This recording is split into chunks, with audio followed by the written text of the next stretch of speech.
একজন নারীর মধ্যে এই 5টি গুণ থাকলে সংসারে নেমে আসে শান্তি। একজন নারী শুধু ঘরের মানুষ নন, বরং একটা সংসারের মালিকও বাঠে। আপনি কি জানেন, নারীর এমন কিছু গুণ আছে যেগুলো একটা ভাঙ্গা সংসারকেও জোড়া লাগাতে পারে? আজকে আমরা জানব সেই বিশেষ 5টি গুণের কথা, যেগুলো থাকলে একজন নারী হয়ে ওঠে শান্তির প্রতীক। 1. ধৈর্য আর সহনশীলতা।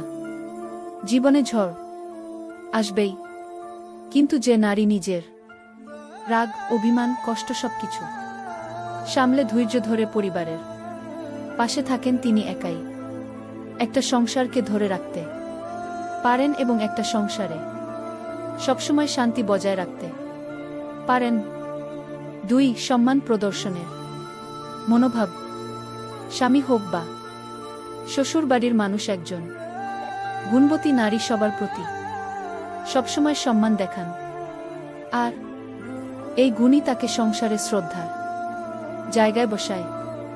আর যেখানে সম্মান থাকে সেখানে শান্তি সবসময় বজায় থাকে। 3. কথায় সংযম এবং মনে বোঝা পড়া। সব কথার উত্তর দিতে হয় না। যে নারী বোঝেন কখন চুপ থাকা উচিত, তিনি অনেক ঝগড়া, অভিমান, অপমান সবকিছুকে তার বুদ্ধি দিয়ে সামলে নেন। তার নীরবতা অনেক সময় শান্তির সবচেয়ে বড় ভাষা হয়ে দাঁড়ায়। 4. নিঃস্বার্থ যত্ন। একজন গৃহবধূ যখন শুধু দায়িত্ব নয়, বরং ভালোবাসা দিয়ে পরিবারের সবার যত্ন নেয়, তখন তার আশেপাশেই তৈরি হয় এক আশ্রয়ের আবহাওয়া। এই ভালোবাসায় সংসারকে নিরাপদ করে তোলে। 5.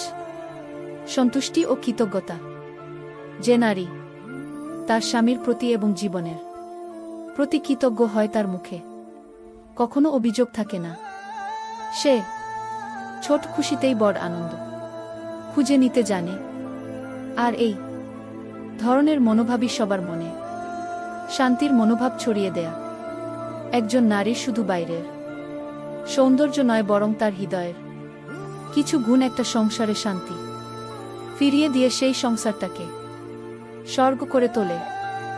আজকের ভিডিওতে আপনি জানলেন এমন 5টি গুণের কথা, যেই গুণগুলো একটা মেয়ের মধ্যে থাকলে একটা সংসার শান্তি সুখে স্বর্গ হয়ে ওঠে। আর এ বিষয়ে আপনাদের কি মতামত, অবশ্যই আমাদের জানিয়ে যাবেন। এই ধরনের ভিডিও প্রতিনিয়ত দেখার জন্য অবশ্যই আমাদের পাশে থাকবেন। ভালো থাকবেন, সুস্থ থাকবেন। Take care.